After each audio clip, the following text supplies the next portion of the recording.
Welcome to serve it like Shani. നമുക്ക് എളുപ്പത്തിൽ ഉണ്ടാക്കാൻ പറ്റിയൊരു സ്റ്റൂവിൻ്റെ റെസിപ്പി ആയാലോ. ചിക്കനോ അതുപോലെ ഫിഷോ ഒന്നുമില്ലാതെ പച്ചക്കറി നമ്മുടെ പൊട്ടാറ്റോ ഉപയോഗിച്ച് നല്ല വെള്ള കളറിലുള്ള ഒരു സ്റ്റൂ. അപ്പോൾ നമുക്ക് നേരെ റെസിപ്പിയിലേക്ക് പോയാലോ. അപ്പോൾ ഈ ഒരു വൈറ്റ് പൊട്ടാറ്റോ സ്റ്റൂ ഉണ്ടാക്കാൻ വേണ്ടിയിട്ട് ഞാനിവിടെ ഒരു 3 പൊട്ടാറ്റോ, മീഡിയം സൈസുള്ള 3 പൊട്ടാറ്റോ ആണ് എടുത്തിട്ടുള്ളത്. ഉരുളക്കിഴങ്ങ് അത് നന്നായിട്ട് തൊലി കളഞ്ഞ് വാഷ് ചെയ്ത് വെക്കണം. അതിനുശേഷം പിന്നെ ഒരു വലിയ ഉള്ളി തൊലി കളഞ്ഞത്, അതുപോലെ തന്നെ ഒരു ക്യാരറ്റ് ഇല്ലെങ്കിലും കുഴപ്പമൊന്നുമില്ല കേട്ടോ. ക്യാരറ്റ് ഇടുന്നത് ഒരു കളർഫുൾനെസ് കൂട്ടാൻ വേണ്ടിയിട്ട് മാത്രമാണ്. അപ്പോൾ എല്ലാ പച്ചക്കറികളും ചെറുതാക്കി അരിഞ്ഞ് വെക്കുക. പിന്നെ അതിൻ്റെ കൂടെ നമ്മൾ എരിവിന് ചേർത്ത് കൊടുക്കാൻ വേണ്ടിയിട്ട് ഒരു 4-5 പച്ചമുളക്. ഞാനിവിടെ ഒരു 4 എടുത്തിട്ടുള്ളൂ. ഇനി കൂടുതൽ എരിവ് വേണ്ടവർക്ക് ഒരു പച്ചമുളകും കൂടി കൂട്ടിയെടുക്കാം. പിന്നെ ഇഞ്ചിയുടെ ഒരു ചെറിയ കഷ്ണം, അതിങ്ങനെ നമ്മൾ ജൂലിയൻ കട്ടായിട്ട് നീളത്തിൽ അരിഞ്ഞു കൊടുക്കുക. പിന്നെ വേണ്ടത് ഒരു ടേബിൾ സ്പൂണ് കുരുമുളക്, ഒരു 4-5 ഗ്രാമ്പൂ, അതുപോലെ 4-5 ഏലക്കായ, ഒരു ചെറിയ പീസ് പട്ട, എല്ലാം കൂടെ ഒന്ന് ചതച്ചെടുക്കുക. അരക്കണ്ട, ചതച്ചെടുക്കുക. എന്നിട്ട് അത് മാറ്റി വെക്കാം.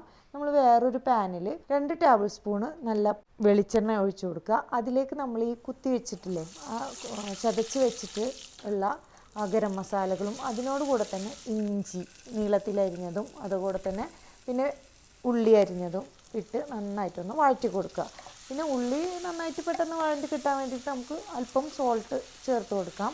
ഞാൻ എല്ലാ പ്രാവശ്യം പറയുന്നതാണ്. പിന്നെ നമുക്ക് പച്ചമുളക്, കീറിയ പച്ചമുളക് ഞാനിവിടെ ഒരു 4 എടുത്തിട്ടുള്ളത്. അപ്പോൾ അതും ചേർത്ത് കൊടുത്ത് പിന്നെ നമ്മൾ അരിഞ്ഞു വെച്ചിട്ടുള്ള പൊട്ടാറ്റോയും കൂടി ചേർത്ത് കൊടുത്ത് നന്നായിട്ട് വീണ്ടും ഒന്ന് വഴറ്റി കൊടുക്കുക. അതിന് ശേഷമാണ് നമ്മൾ അരിഞ്ഞു വെച്ചിട്ടുള്ള ക്യാരറ്റ് ചേർത്ത് കൊടുക്കുന്നത്. പിന്നെ നമ്മൾ ആവശ്യത്തിന് വെള്ളം ഒഴിച്ച് കൊടുത്തിട്ട് വേവിച്ചെടുക്കുക. ഇതൊന്ന് വെന്ത് കിട്ടാൻ വേണ്ടിയിട്ട് ഒരു 15 മിനിറ്റ് അത്ര എടുക്കുള്ളൂ. അപ്പോൾ മീഡിയം ഫ്ലെയിമിൽ നമ്മൾ അടച്ച് വെച്ചിട്ട് ഒരു 15 മിനിറ്റ് വേവിച്ചെടുക്കാം. ഇതിപ്പോൾ നമുക്ക് വേണമെങ്കിൽ കുക്കറിലും ചെയ്തെടുക്കാം കേട്ടോ, കുഴപ്പമൊന്നുമില്ല. കുക്കറിലാകുമ്പോൾ പെട്ടെന്ന് തന്നെ നമുക്ക് പച്ചക്കറിയൊക്കെ വെന്ത് കിട്ടുകയും ചെയ്യും, കറിയൊക്കെ വളരെ പെട്ടെന്ന് തന്നെ ആക്കുകയും ചെയ്യാം. അപ്പോൾ നമ്മുടെ 15 മിനിറ്റ് കഴിഞ്ഞപ്പോൾ നമ്മുടെ പച്ചക്കറികളൊക്കെ വെന്ത് വന്നിട്ടുണ്ട്, കണ്ടില്ലേ. ഇനി ഈ ടൈമിൽ നമ്മൾ ഉപ്പില്ലെങ്കിൽ ഈ ടൈമിലൊന്ന് ചേർത്ത് കൊടുക്കുക. ഞാൻ ഓൾറെഡി ഉപ്പൊക്കെ ആവശ്യത്തിന് ഇട്ട് കൊടുത്തിട്ടുണ്ട്, ഉപ്പൊന്നും ചേർക്കേണ്ട ആവശ്യമില്ല. ഇനി നമ്മൾ ഇതിലേക്ക് നല്ല കട്ടിയുള്ള നാളികേരപ്പാൽ ചേർത്ത് കൊടുക്കുക. 1 കപ്പ് നാളികേരപ്പാലാണ് നമ്മൾ ചേർത്ത് കൊടുക്കുന്നത്. അപ്പോൾ നാളികേരപ്പാൽ നന്നായിട്ട് കട്ടിയിൽ കിട്ടാൻ വേണ്ടിയിട്ട് തന്നെ ഞാൻ നല്ല ചൂടുവെള്ളം റെഡിയാക്കി വെച്ചിട്ടുണ്ട്. നാളികേരപ്പാലും കൂടെ ഒഴിച്ച് മിക്സ് ആക്കിയിട്ട് നമ്മളവിടെ മാറ്റി വെക്കണം.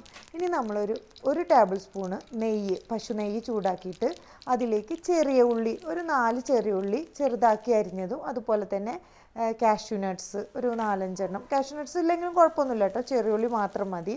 പിന്നെ അതുപോലെ തന്നെ മുന്തിരി, പിന്നെ ഒരു 2 ഉണക്കമുളകും കറിവേപ്പിലയും. ഇത്രയും ഇൻഗ്രീഡിയൻസ് നമ്മളൊന്ന് ജസ്റ്റ് നെയ്യിൽ വറുത്തിട്ട് അതും കൂടെ അതിൻ്റെ മുകളിലേക്ക് ഒഴിച്ചു കൊടുത്താൽ നമ്മുടെ അടിപൊളിയായിട്ടുള്ള പൊട്ടാറ്റോ സ്റ്റൂ റെഡിയായി. നല്ല പാലപ്പത്തിൻ്റെ കൂടെ അതുപോലെ തന്നെ ചപ്പാത്തിയുടെ കൂടെയൊക്കെ കഴിക്കാൻ പറ്റിയ ബെസ്റ്റ് ഒരു കോമ്പിനേഷനാണ് ഈ ഒരു പൊട്ടാറ്റോ സ്റ്റൂ. ഉണ്ടാക്കാനും എളുപ്പമല്ലേ. അപ്പോൾ എല്ലാവരും ഇത് ട്രൈ ചെയ്ത് നോക്കണം കേട്ടോ. അപ്പോൾ ഇനിയും ഇതുപോലത്തെ പുതിയ റെസിപ്പീസുമായിട്ട് വരുന്നവരേക്കും try to serve it like Shani.